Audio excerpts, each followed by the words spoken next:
우리가 신앙생활을 하다 보면 참으로 힘들고 어려운 순간들이 있습니다.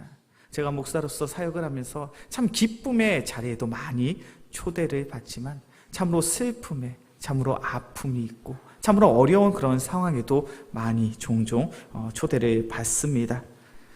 삶이 힘들고 고단하며 괴롭고 어려울 때 신방 요청을 하고 목회자 앞에서 눈물을 흘리시는 그런 성도님들의 삶이 적지가 않더라고요. 어떤 성도님들은 지병으로 인해서 긴 투병 생활을 하시는 분들이 있습니다. 몸이 너무나도 힘들고 재정적으로도 어렵고, 그리고 긴 투병 생활 중인 성도뿐만이 아니라 그 성도를 간호하는 가족 또한 힘들고 어려움을 호소하는, 하염없이 눈물을 흘리는 그런 가정들이 있더라고요. 사회생활, 직장생활에서 최선을 다합니다. 열심히 살아왔습니다. 정직하고 성실하게 살았습니다. 그럼에도 불구하고 사업이 기울어지기도 해요. 그 사업장이 부도가 나기도 합니다. 재정적으로, 경제적으로 너무나도 힘들고 어려운 그러한 시련을 겪는 성도들이 있더라고요. 우리 청년들도 참 고민이 많아요. 입시와 진학과 취업과, 짧게는 수개월에서 길게는 수년, 이 수년이라는 시간이 1년, 2년이 아니라 3년에서 5년 혹은 7년에서 10년까지 직장을 구하기 위해서 애쓰고 수고하는 그런 청년들의 아픔의 이야기들을 저는 종종 자주 듣습니다. 우리의 인생이 그런 것 같아요. 우리가 신앙생활 하면서 내가 하는 신앙생활 가운데 기쁜 일만 있고 즐거운 일만 있고 내가 하는 모든 일들이 다 형통하면 너무나도 좋겠지만 우리의 인생은 정작 그러하지 않더라는 거예요. 제가 아는 한 집사님의 가정이 있습니다. 참 부부가 열심히 신앙생활을 하시는 가정이에요. 두 아들이 있는데 둘째 아들이 장애가 있어요. 지능이 5살, 6살 정도밖에 되지 않습니다. 그런데 이 자녀가, 둘째 아들이 그래도 청소년이 되기 전까지는 그래도 엄마 말 잘 듣고 그래도 잘 키울 수 있었어요. 근데 문제가 이 아들이 자라면서 성인이 되면서부터 너무나도 힘든 거예요. 키가 180cm 육박합니다. 몸무게가 120kg예요. 성인인 제가 만류를 하고 싶어도 만류할 수가 없어요. 얼마나 힘이 세고 힘이 좋은지. 순간순간 솟구치는 분노를 컨트롤할 수 없어서 엄마가 차를 운전하고 가고 있는데 갑자기 그 핸들을 꺾기까지 합니다. 엄마 입장에서 얼마나 놀랐겠습니까? 그 어린 자녀가 컨트롤이 되지 않아요. 케어가 되지 않습니다. 자신의 힘으로 그 아이의 화를 잠재울 수가 없더라는 거예요. 그 집사님이 제 앞에서 하염없이 눈물을 흘리시더라고요. 목사님 너무너무 힘듭니다. 이 큰아이를 이제 어떻게 양육해야 될지, 어떻게 케어해야 될지, 어떻게 돌봐야 될지 너무나도 막막합니다. 이젠 제 힘으로 케어가 되지 않습니다. 제 힘으로 돌볼 수가 없습니다. 이젠 성인이 돼서 학교에 갈 수도 없고 이 아이를 돌볼 수 있는 기간도 녹록지가 않습니다. 우리의 신앙생활이 그런 것 같아요. 이 고통스러운 시간, 이 고난의 터널, 이 시련의 터널, 조금만 지나면 끝나겠지라고 생각하지만 이 고난의 터널이, 시련의 터널이 끝나지 않은 그럴 때가 우리의 삶 속에 종종 있더라는 것이죠. 힘들고 어려운 상황 속에서 간절히 기도합니다. 또 기도합니다. 그런데 내게 주어진 그 상황이 전혀 변화되지가 않아요.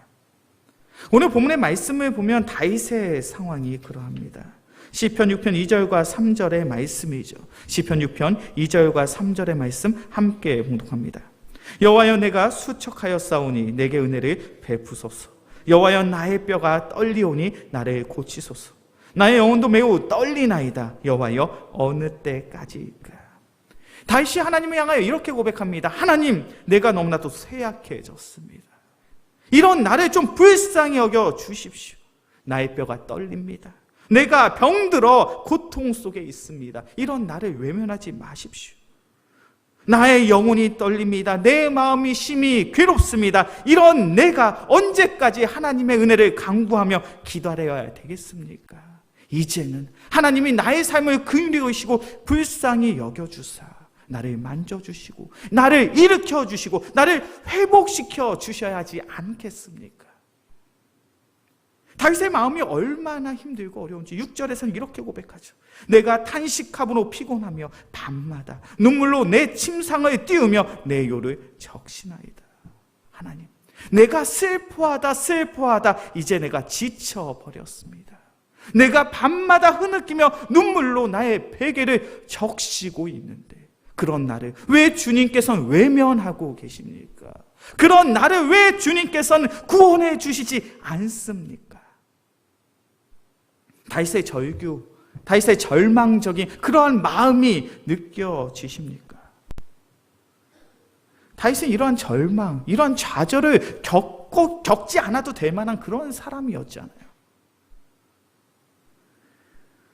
다윗은 승승장구하던 시절이 있었습니다. 사무엘을 통하여 이스라엘 두 번째 왕으로 기름 부음을 받고 골리앗을 무찌르고 나가는 전쟁마다 승리를 했던 그런 순간이 있었죠. 그의 업적이 얼마나 대단했던지 이스라엘의 많은 여인들은 이렇게 노래를 부릅니다. 사울은 천천히요 다윗은 만만히로다. 그런데 그런 좋은 시절이 너무나 또 짧았어요. 사울왕의 시기와 질투로 인하여 다윗은 쫓기는 신세가 됩니다. 사울왕이 얼마나 집요하게 다윗을 추격했는지 다윗은 더 이상 이스라엘 영토에 피할 곳이 없습니다. 그래서 적군의 나라 블레셋 영토에 들어가서 아비멜렉 앞에서 침을 질질 흘리면서 미친 척함으로 자신의 생명을 구걸했던 이가 바로 다윗이죠. 이제 다윗이 이스라엘의 두 번째 왕이 되었습니다. 그는 형통한 인생을 살았습니까? 결코 그렇지 않았다는 것이죠. 수많은 전쟁터에 나가서 끊임없이 전쟁을 해야 됐습니다. 끊임없이 전쟁터에 나갔다는 것은 무엇을 전제합니까? 조금만 방심해도 내가 죽을 수밖에 없는 그런 급박한 순간에, 그런 급박한 상황 속에 나의 삶을 내어 몰았던 것이죠. 이제 다윗은 노년이 됩니다. 노년엔 조금 평안한 삶, 평탄한 삶을 살아나요. 우리가 잘 아는 것처럼 다윗의 아들 압살롬이 반역을 일으킵니다. 이젠 대적자가 없어도 없을래야 대적자가 할 사람이 없어서 자신의 아들이 다윗의 대적자가 되어서 그의 목숨을 노리더라는 거예요. 오죽했으며 우리가 전에도 살펴본 것처럼 시편 3편의 말씀을 보면 다윗은 하나님을 향하여 이렇게 하소연하잖아요. 여호와여 나의 대적이 어찌 그리 많은지요. 이 다윗의 하소연이 느껴지시냐는 거예요. 하나님, 내가 하나님의 말씀에 순종하여 이스라엘의 두 번째 왕이 됐는데 왜 그리도 나의 삶 속에 대적자들이 많습니까? 원수들이 많습니까? 나의 삶을 해하는 자들이 왜 이리도 많습니까? 그런 절망적이고 그런 좌절적인 상황 속에서 시편 6편의 말씀을 보니까 하나님, 나의 삶이 너무나도 힘듭니다. 나의 삶이 너무나도 지칩니다. 나의 삶이 너무나도 좌절이 됩니다. 내가 나의 삶을 비관하며 매일 밤마다 슬퍼함으로 지쳤습니다. 내가 밤마다 흐느끼며 눈물로 베개를 적시고 있는데 왜 하나님은 나의 삶을 외면하고 계십니까? 왜 그런 나의 인생을 하나님께서는 구원해 주시지 않습니까? 라고 기도를 하더라는 거예요. 어찌 보면 우리의 인생이 그러한 순간들이 있을 때가 있어요. 아무리 기도해도 내 문제가 해결되지 않습니다. 여전히 나의 문제가 나의 마음을 아프게 하고 절망케 하며 좌절케 하는 순간들이 있죠. 아무리 기도해도 시련이 끝나지 않습니다. 시험이 끝나지 않습니다. 그러면서 우리는 우리의 마음속에 자연스럽게 이런 생각을 하게 되기도 해요. 하나님, 도대체 언제까지 기다려야 합니까? 이런 의문 속에 우리는 낙심하며 더 이상 기도하지 않는 그러한 삶을 살아가고 있진 않냐라는 거예요. 나의 기도에 응답하시지 않는 그 하나님으로 말미암아 기도의 자리를 떠나는 성도들이 있더라는 거예요. 그러나 우리가 신앙생활을 하면서 결단코 잊어서는 안 되는 그 한 가지가 있습니다. 그것은 내가 간절히 기도했지만 하나님께서 나의 기도에 응답하시지 않는 것처럼 보여지지만 그럼에도 불구하고 우리는 나의 기도를 멈춰서는 안 된다는 거예요. 하나님이 나의 기도에 응답하시지 않는 것처럼 느껴지지만 그럼에도 불구하고 나의 기도를 멈춰서는 안 된다는 거예요.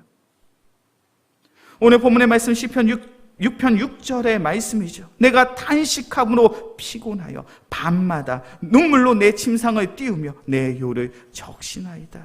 내가 슬퍼하다 지쳐 내가 밤마다 나의 눈물로써 기도를 하고 있습니다. 이 기도를 나는 멈추지 않습니다. 그것이 다윗의 놀라운 믿음의 고백이죠. 우리의 삶 속에 고난이 있습니까? 시련이 있습니까? 끝나지 않는 시련이 있고 끝나지 않는 시험이 있습니까? 그러한 상황 속에서 우리가 결단코 잊어서는 안 되는 그 한 가지가 있다면 우리의 기도가 멈춰서는 안 되라는 것이죠. 오늘 우리가 오전 설교의 시간을 통해서 창세기 29장과 30장의 말씀을 살펴보았습니다. 특별히 창세기의 말씀 29장과 30장의 말씀을 제가 수없이 한 주간 묵상을 하면서 특별히 저의 마음속에 깊이 묵상된 인물이 있었어요. 바로 레아입니다. 레아. 야곱이 결혼한 라반의 첫째 딸 레아. 우리가 창세기 29장과 30장의 이 야곱의 결혼의 사건을 야곱이 주인공으로서 보는 것이 아니라 레아의 입장에서 본다면 이 사건은 또 다른 큰 상처의 시간들이었어요. 우리 말씀을 한번 찾아볼까요? 창세기 29장입니다.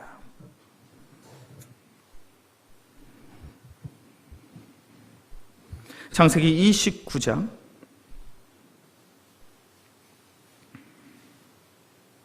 17절의 말씀입니다.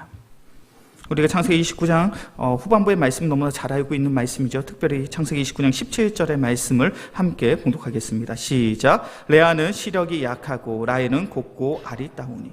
우리가 잘 아는 것처럼 야곱의 삼촌 라반에겐 두 명의 딸이 있었습니다. 한 명은 레아고 한 명은 라헬이었어요. 성경에서 이 레아와 라헬의 차이를 분명하게 기록하고 있습니다. 레아는 시력이 약하고 라헬은 곱고 아리따우니. 시력이 약하다는 것은 아름답지 못한 외모를 가지고 있다는 거예요. 좀 더 직설적으로 이야기하면 못생겼다라는 겁니다. 그에 반해서 라헬은 어떠합니까? 곱고 아리따운 여인이에요. 동생은 너무나도 예쁩니다.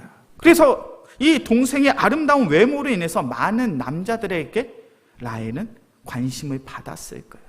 라헬의 외모가 얼마나 뛰어났던지 먼 지방에서 온 친척이 한눈에 라헬의 외모에 반하게 됩니다. 그 먼 친척이 이야기합니다. 나에게 라헬을 주십시오. 내가 라헬을 얻기 위해서 7년 동안 보수도 받지 않고 열심히 일하겠습니다. 이 모든 상황을 언니인 레아는 지켜보고 있어요.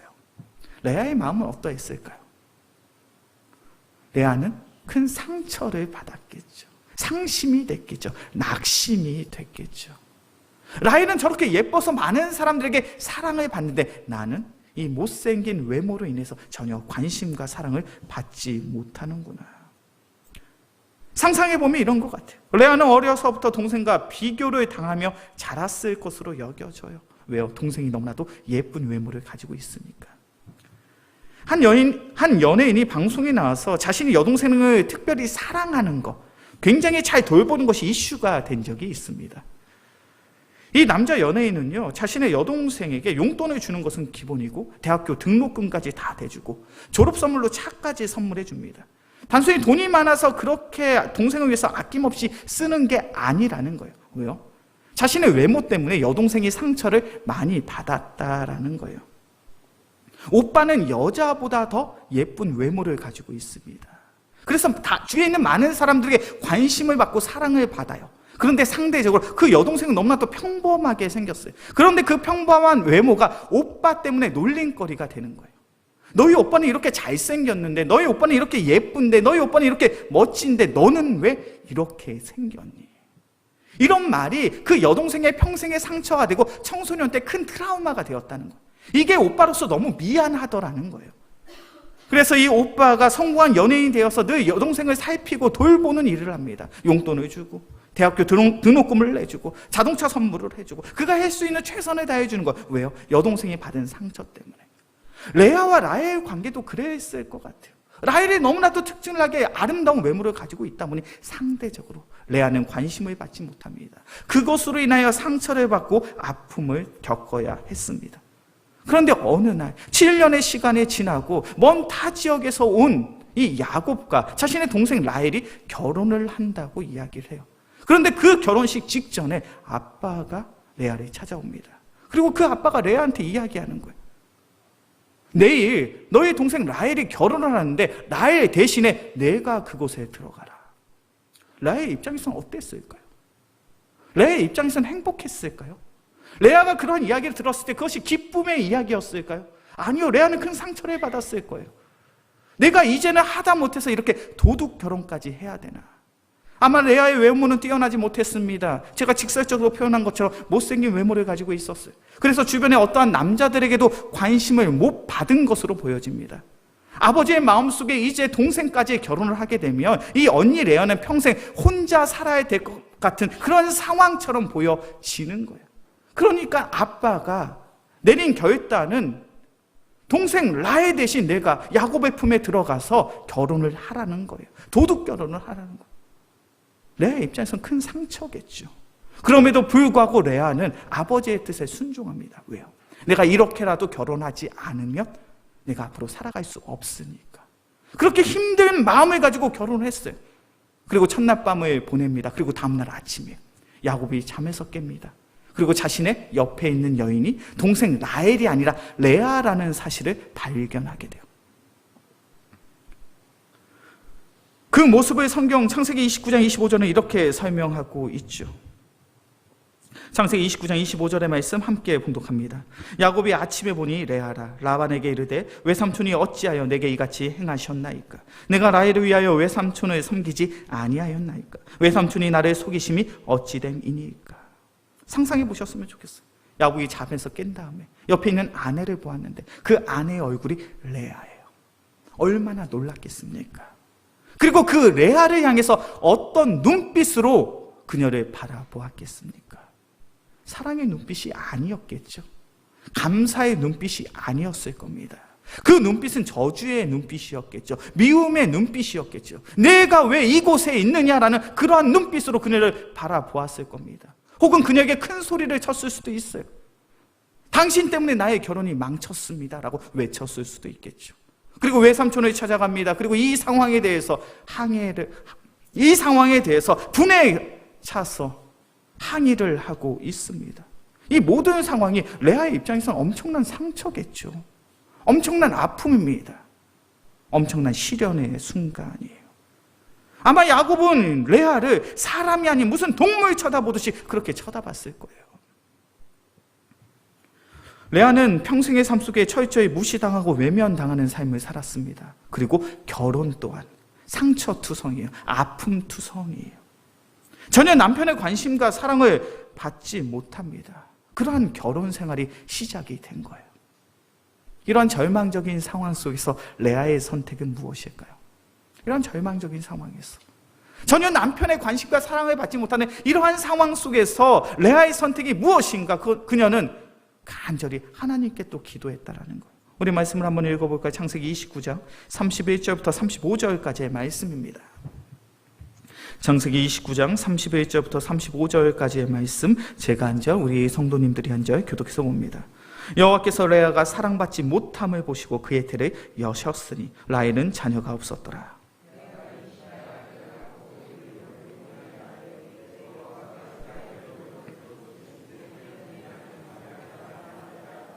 그가 다시 임신하여 아들을 낳고 이르되 여호와께서 내가 사랑받지 못함을 들으셨으므로 내게 이 아들도 주셨도다 하고 그의 이름을 시몬이라 하였으며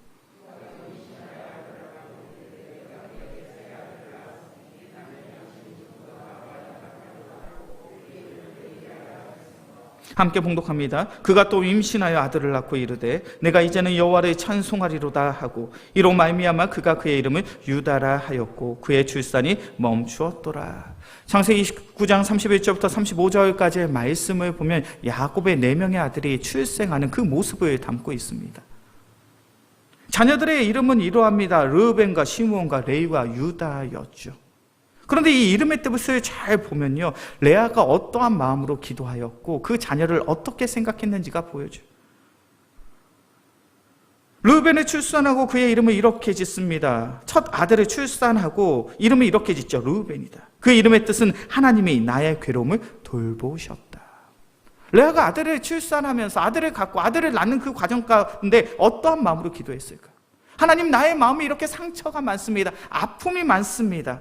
나의 아픔과 나의 상처를 하나님께서 만져주십시오. 그런 간절함으로 기도를 한 거예요. 그런 간절함의 기도의 응답이 바로 르우벤이었다는 거예요. 그래서 르우벤을 출산하고 이렇게 하나님께 기도합니다. 하나님이 나의 괴로움을 들어주셨습니다. 그렇게 나의 첫째 아들의 이름을 르우벤이라 짓겠습니다.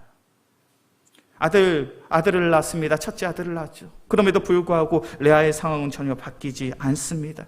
그러자 레아는 더욱 간절히 기도합니다. 그리고 둘째 아들을 낳아요. 둘째 아들을 낳았을 때 그의 이름의 뜻은 이러합니다. 하나님께서 내가 사랑받지 못함을 들으셨다.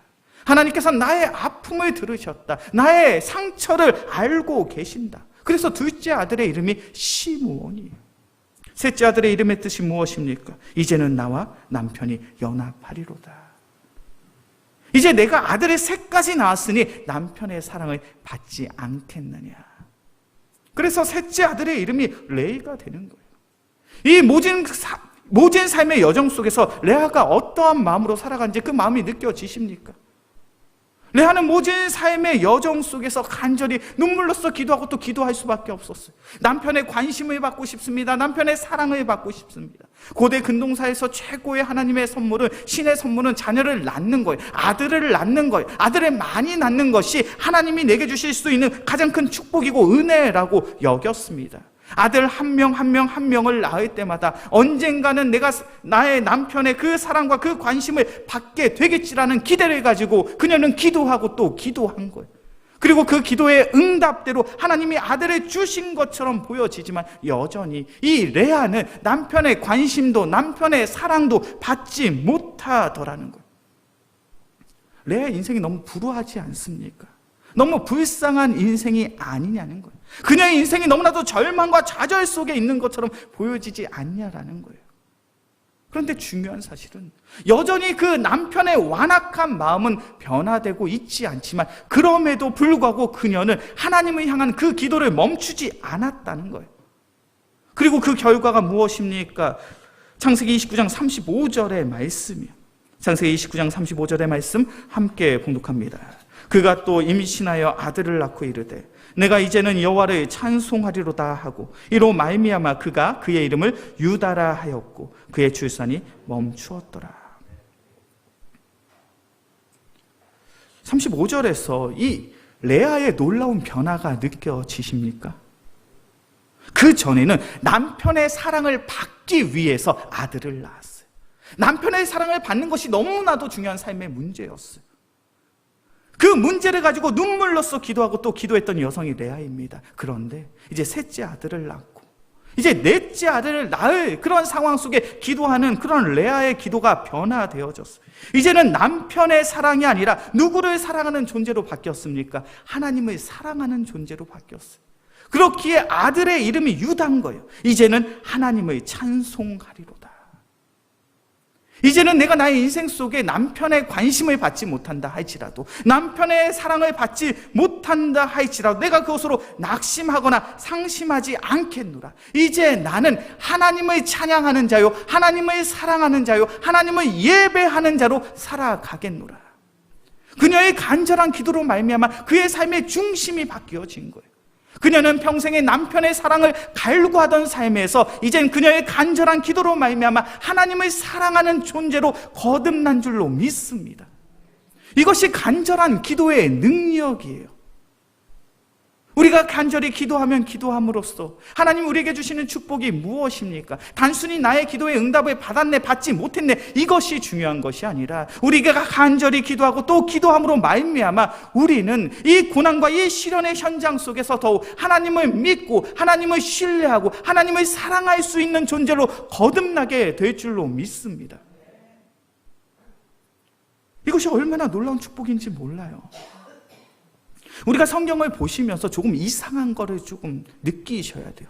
뭐가 이상하냐면 이스라엘의 민족의 역사의 왕족의 이야기는 어느 지파로부터 시작이 됩니까? 어느 지파로 시작이 됩니까? 유다 지파로 이야기가 진행이 됩니다. 유다 지파는 장자가 아니잖아요. 그럼에도 불구하고 하나님은 유다 지파를 통해서 이스라엘의 왕을 세우십니다. 다윗을 시작으로. 이스라엘의 전통성 왕족의 가문은 다 유다 지파로 시작이 돼요. 그리고 우리가 너무나 잘 아는 것처럼 예수 그리스도는 어느 지파를 통하여 이 땅에 오게 되셨습니까? 유다 지파예요. 이건 너무나도 이상한 이야기예요. 제가 소설을 쓰는 작가라면, 글을 쓰는 작가요, 영화의 시나리오를 집필하는 사람이라면 제가 이 성경의 이야기를 가지고 이렇게 썼을 것 같아요. 야곱이 라헬을 너무나도 사랑했잖아요. 그러니까 이 라헬을 통해서 낳은 요셉이 이스라엘의 왕족의 가문의 시작이 돼야 될 것 같아요. 야곱이 너무나도 사랑했던 이 라헬을 통해서 이 땅에 예수님이 오셔야 되는 것이 더욱 극적인 사랑의 이야기처럼 보여져요. 그런데 성경은 그렇게 이야기하고 있지 않아요. 이 레아의 눈물을, 레아의 간절한 기도를 하나님이 외면하지 않으시더라는 거예요. 남편의 사랑은 받지 못했지만 하나님을 지고지순함으로 사랑하게 된 한 여인의 간절한 기도, 그 기도의 결실인 유다를 통하여 하나님께서는 이스라엘 백성을 축복하신 줄로 믿습니다. 어찌 보면 레아의 인생은 참으로 불우한 인생을 살았죠. 한평생 남편의 사랑을 받지 못한 불우한 인생을 산 것처럼 보여집니다. 그러나 그녀는 그런 간절한 상황 속에서 간절히 기도함으로 하나님을 사랑하는 참된 하나님의 여인이 되었고, 그리고 그 여인으로, 그 믿음으로 말미암아 출생한 유다, 그리고 그 유다 지파가 이스라엘 역사에 큰 획을 긋게 되었다는 거예요. 우리의 인생, 우리의 삶이 그러해야 될 줄로 믿습니다. 우리의 삶 속에 끝나지 않을 것처럼 보여지는 고난과 시련이 있을 수 있습니다. 그러한 고난과 그러한 시련 속에서 우리가 간절히 기도하고 또 기도한다면 우리는 더욱 하나님을 주목하는 자가 되고 하나님을 사랑하는 자가 되며, 그런 우리의 인생을 통하여 하나님은 놀라운 은혜와 놀라운 축복을 우리의 삶 속에 허락해 주실 줄로 믿습니다. 레아는 영적인 관점으로 본다면, 육적인 관점으로 본다면 그는 평생에 남편의 사랑을 받지 못한 불우한 여성처럼 보여집니다. 그러나 영적인 신시체는 하나님의 놀라운 사랑을 경험한 바로 복된 여성이었습니다. 우리의 인생, 우리의 삶이 그러해야 될 줄로 믿습니다. 오늘 시편 6편의 말씀을 보면 다윗은 이렇게 고백합니다. 시편 6편 9절과 10절의 말씀이죠. 제가 봉독합니다. 여호와께서 내 간구를 들으셨으며 여호와께서 내 기도를 받으시리로다. 내 모든 원수들이 부끄러움을 당하고 심히 떨며 갑자기 부끄러워 물러가리로다. 다윗은 자신의 고난과 시련의 삶 속에서 내 영혼이 떨리는, 내 육신이 떨리는 큰 근심과 걱정, 두려움 속에 사로잡혀 있었습니다. 그는 간절히 기도하며 그의 마음이 얼마나 절박한지 매일 밤마다 자신의 요를, 자신의 베개를 자신의 눈물로써 흘릴 수밖에 없는 그런 절망적인 상황이죠. 그런 절망 속에서 다윗은 알고 있습니다. 하나님께서 반드시 나의 기도를 들어주신다. 그 기도의 응답으로 말미암아 이 고난, 이 시련을 통하여 나는 더욱 하나님을 사랑하는 존재가 되리라. 우리 영광교회 귀한 성도님들, 기도함을 멈추지 아니하는, 기도하기를 쉬지 아니하는 복된 성도들이 되어지길 주의 이름으로 간절히 축원합니다. 기도하는 자를 하나님께서는 기뻐하십니다. 기도하는 자들에게 하나님의 놀라운 은혜와 은총, 그 형통의 은혜가 함께하게 될 줄로 믿습니다. 우리의 간절한 기도로 말미암아 하나님을 향한 그 간절한 사랑을 회복하고 하나님께서 우리의 삶 속에 허락하신 놀라운 축복과 은혜를 마음껏 누리며 그것을 증거하고 그것을 찬양할 수 있는 우리 모두가 되어지게 주의 이름으로 간절히 축원합니다. 기도하겠습니다. 사랑해 주님 감사합니다. 다윗은 평생의 삶 속에 그의 대적자가 너무나도 많아 늘 근심과 걱정, 두려움에 사로잡혀 있었습니다. 그러나 그는 근심과 걱정, 두려움 속에서도 기도하기를 멈추지 아니하고 간절히 기도함으로 나의 기도에 응답하시는 그 신실하신 하나님의 은혜를 마음껏 누렸습니다. 우리의 인생, 우리의 삶이 그러해야 될 줄로 믿습니다. 우리의 삶 속에 끝나지 아니하는 고난이 있습니까? 시련이 있습니까? 어려움이 있습니까? 그 고난과 시련, 역경 속에 좌절하거나 절망하는 인생이 아니오 더욱 간절히 기도하고 또 기도함으로 말미암아 우리의 기도에 응답하시는, 우리의 기도에 화답하시는 그 신실하신 하나님을 만나고 경험할 수 있는 귀한 믿음의 성도들 되게 하여 주시옵소서. 우리의 삶을 온전히 주님 앞에 내어드리오며 우리를 사랑하시는 예수 그리스도의 이름으로 기도합니다. 아멘.